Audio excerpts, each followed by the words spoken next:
Alright guys, Murph's here, and today I'm going to have a cartridge discussion, which we haven't done on the channel in quite a while. Today, I would like to discuss the 16 gauge shotgun shell. I want to talk about some of its history, as well as some of its technical data and specifications, put that information into a little bit of context, and then do some comparison before it's all said and done. So with that, why don't we go ahead and get into some of the history of this particular cartridge. Now, to some people, it might be a surprise to find out that the 16 gauge has been around for as long as there have been shotguns. You'll actually find flintlock 16 gauge shotguns or fowling pieces out there on the market, and they will be quite expensive. However, there are a couple of interesting things about the history of the 16 gauge, and that is pretty much that its merits have been a matter of debate ever since it came out. And if I had to sum up the 16 gauge's history in one word, it would be struggle. Pretty much since its inception, the belief has been that the 16 gauge would find itself on the out within the next decade, and somehow it has managed to survive on until this point. I find it very interesting that in 1879, the London Shotgun Club did a comprehensive comparison of every shotgun available on the market at the time in order to find the best shotgun. And the idea here was to take both subjective and objective information, put it all into a complicated point system, and then decide what was the highest scoring shotgun. And the shotgun that actually won that was a 16 gauge. Which I find interesting because in 1897, a prominent shotgun columnist penned an article indicating his opinion that the 16 gauge would be extinct within the next decade. We can see there that with just a short passage of time, already we're back onto the trend that the 16 gauge is going to go extinct. Now, in the early 1900s, that probably became more of a likely prospect because skeet competitions actually formalized their rules, and they indicated 4 cartridges that would be acceptable for competition in skeet competitions, and that would be the 12 gauge, 20 gauge, 28 gauge, and 410 bore. Note that 16 gauge did not make that list, so that meant that manufacturers started putting a lot more of their time, effort, and development into those competition available cartridges, kind of leaving the 16 gauge to not necessarily not benefit from this research, but not necessarily getting it at the same pace as everything else. So once they got, whatever load set up for 20 gauge, and the manufacturers were very happy with that, then they would start trying to figure out how to apply that same technology and capability to the 16 gauge, and so on and so forth. Now, surely this would spell doom for the 16 gauge. However, it would still hang on. And in the 1940s and 50s, the 16 gauge would regain popularity amongst upland game hunters for the most part. Now, the 16 gauge ever since then has gone through several iterations of being both popular and unpopular, and though not nearly as prevalent today as it could have been in the 1940s and 50s, the 16 gauge is still produced by manufacturers, though sometimes at special request.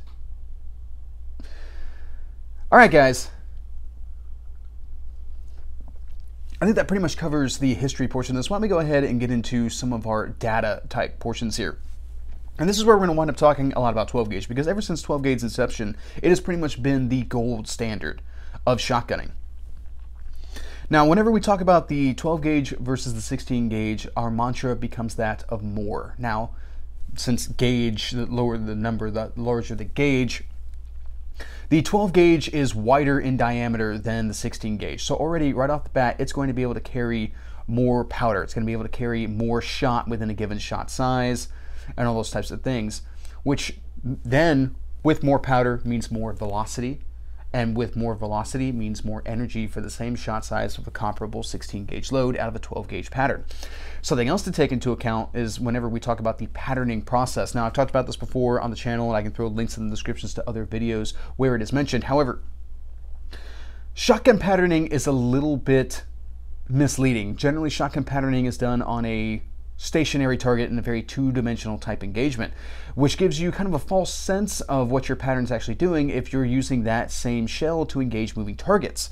Shotgun shot formulation on its way to the target, starting out in the form of a column, winds up forming more of a cloud as it flies through the air, which has a height, length, and width associated with it. Starting off with a wider diameter to begin with in the 12 gauge shell is going to give you a wider diameter to the width portion of that cloud, and the height portion for that matter, which means that you have what I refer to as more of a larger snapshot. That means more shot that's on target on demand. So you discharge a round at that flying bird, there's going to be a snapshot of that initial wave of shot that bird is going to go through, and it may not necessarily go through the entire column based on how it is that you're engaging it, flushing across from you and all that type of stuff, and depending on the angle of engagement. So with that being the case, that 12 gauge has an advantage over the 16 gauge. In addition to already carrying more shot, moving it faster by about 100 to 200 feet per second, and having more energy on target.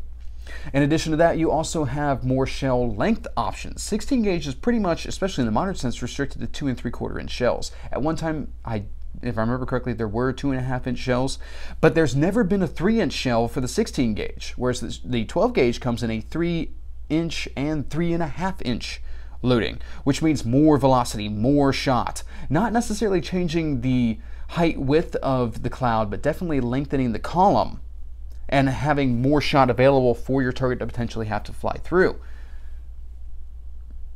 These are advantages that are definitely accredited to the 12 gauge. In addition to that, the 12 gauge being an incredibly popular do-all cartridge in the shotgun community, you can find whatever type of loading it is that you want in a 12 gauge. You can find the velocity, the amount of shot, the type of shot, the material used in the shot size, all that type of stuff. You can find every flavor. You might have to search a little bit more for some, but you'll be able to find whatever flavor it is that you want in 12 gauge.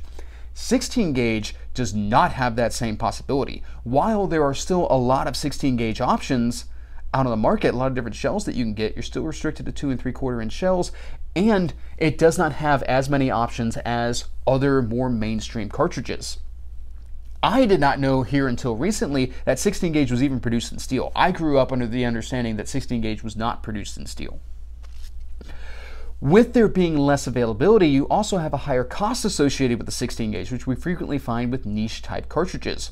The 12 gauge can be found anywhere and cheaply. The 16 gauge, while becoming more available than it has been in previous years, is still more expensive. And most likely you're going to have to go to the internet in order to be able to find the shot loads that you want if you can't find them in your local stores, which, depending on what it is that you're trying to do with the 16 gauge, is a very real possibility. Now, I remember once upon a time, growing up and all that kind of stuff, 16 gauge was incredibly hard to come by. And I do think region kind of plays in that a little bit. I know when my dad would travel abroad, he'd go up to like Pennsylvania and stuff like that, and he had no trouble finding 16 gauge shells. But I grew up in Ohio, where he would scour not just our county, but the surrounding counties, every Walmart and gun shop that he could find, in order to find 16 gauge shells. I vividly remember one night he came home from a Walmart like the next county over, and he had found that they had 16 gauge in stock and had bought every box they had. He came home with 98 boxes of 16 gauge in the back of his Ford Contour. Now, 16 gauge here currently, at least where I'm living, is pretty available. I'm having no trouble finding it at Rural King, as well as different gun shops and stuff like that. As I understand it, that trend seems to be represented in a lot of different other states, or a lot of other states. But that trend could very easily flip, as we've seen, because the 16 gauge has gone through so many changes over the years when it comes to popularity.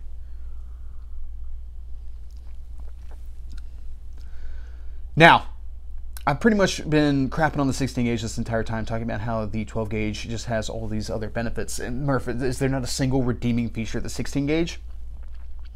Shell, not so much. But when you talk about the comprehensive idea, including the shotgun platform, actually quite a bit, because also with their mantra of more, with the 12 gauge comes some negatives. You have more recoil, and you also have more weight associated with your shotgun.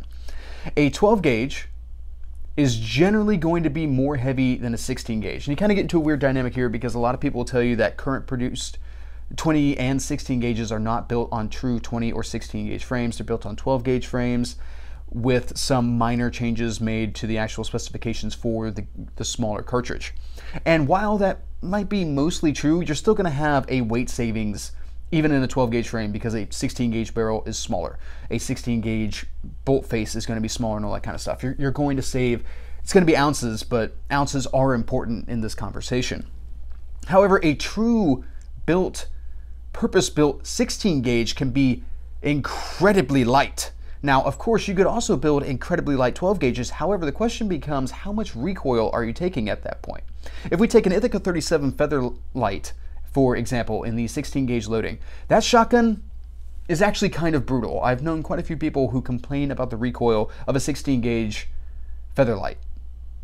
However, they love it in the field, especially if they're walking great distances over hill and dale and not necessarily shooting that often. That weight to recoil trade-off is worthwhile. Now, a 12 gauge would also be very heavy recoiling. However, it would generally be heavier than a comparably configured 16 gauge. If both a 12 gauge and a 16 gauge are looking for lighter weight setups in the same way that a 12 gauge frame with 16 gauge parts is going to be lighter than a 12 gauge, a lightened 12 gauge is going to be heavier than a lightened 16 gauge. It's kind of that transitive property there. So with that being the case, you're getting the heavier recoil and you're not even getting the lightest possible choice.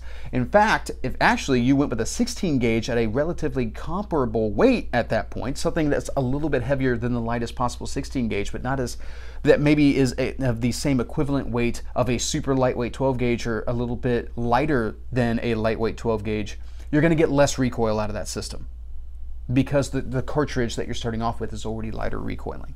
So that means more shots being able to be taken in the day and greater comfort, in addition to having a lighter option to be able to walk over hill and dale as you do your upland game hunting. All right, so that's our technical data-driven portion with a little bit of context thrown in there as well. What about comparison? What are we planning on comparing this cartridge to? Which also, guys, I just realized I haven't done a size comparison yet. So with that, I'll go ahead and roll it in here. On the left, we have the 12 gauge. In the middle, we have the 16 gauge, and to the right, we have the 20 gauge. All right, so with that, why don't we go ahead and do our cartridge comparison? And this is where we get into an interesting tidbit of advice that has always been given about the 16 gauge, or what the mantra many people have always stated about the 16 gauge when espousing its values, and that is that it patterns like a 12 gauge, but carries like a 20 gauge. And so for this, we'll do a 20 gauge comparison.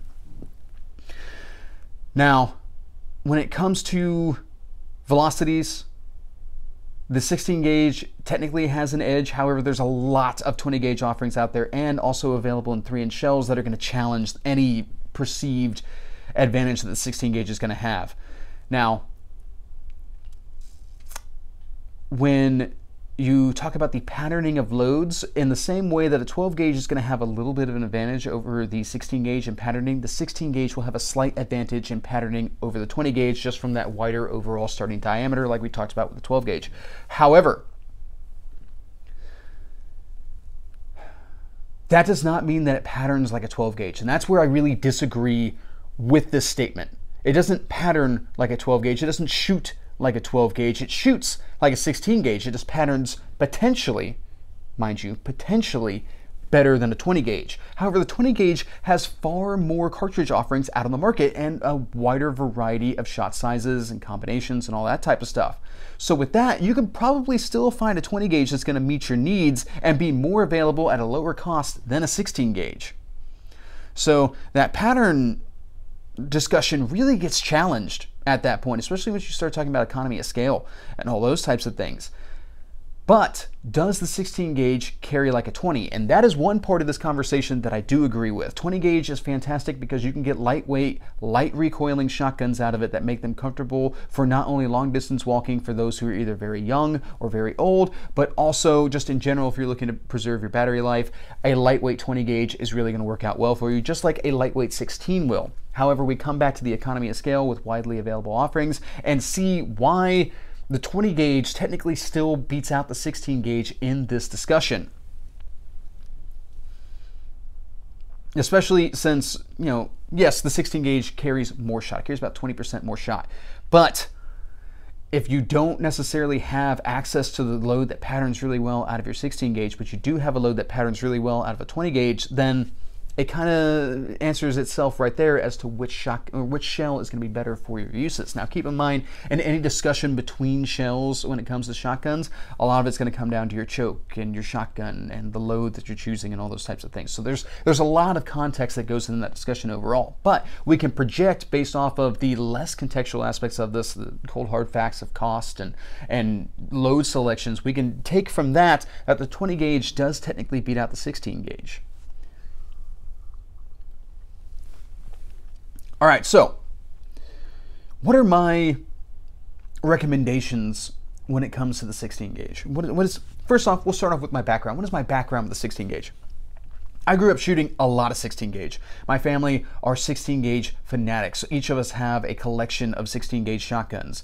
We used to go through cases of 16 gauge in a weekend, and Dad would scour the internet in the surrounding area trying to make sure that he could get enough 16 gauge shells to feed our addiction. I have hunted with the 16 gauge and I've shot an extensive amount of trap with it, and I do really enjoy the cartridge. Now, what are my recommendations? Holding that in light, that I am somebody who is dedicated to the gentleman's cartridge, that as people refer to it as a 16 gauge, what are my recommendations for the shell? Well, with the lack of options and longer cartridges and all that kind of stuff, I would not necessarily recommend it for waterfowl or turkey. But it would make a fine deer cartridge if you can find the slugs or the buck. And where I think it really shines is as an upland game cartridge, going after rabbits, perhaps squirrels, dove, quail. Some people like it for pheasant. However, I've always preferred 12 gauge for pheasant. But grouse is where I think the 16 gauge actually has a very significant advantage. Pair a very lightweight 16 gauge shotgun with a shorter barrel, and you've got a very interesting grouse gun, especially since you consider that you wind up in most places that have grouse, you have to put in a lot of distance in order to be able to encounter grouse, and you might be working some fairly heavy cover. So having a lightweight, short, fast handling shotgun would be very advantageous. As a self-defense option, you can get buck and slugs. However, it's kind of an odd choice, especially since you're not going to run across too many kind of defensively minded 16 gauge shotguns. You'd have to perform some modifications yourself in order to be able to get a gun configured for that, which, when you consider that there's not a lot of new production 16 gauges out on the market, you're going to wind up having to cut up some old stuff, and you might have difficulty finding additional barrels if you're wanting to press that shotgun into multiple uses. Alright guys, I think that pretty much covers my thoughts on this particular subject. I am most definitely a fan of the 16 gauge, and there are many people out there who are fierce proponents of the 16 gauge, just like you'll find any other defender of niche cartridges. The important thing to remember is that sometimes mainstream is a good choice, and it's a safe choice for a reason. Alright, but on that, that's pretty much what I got. Have a good day.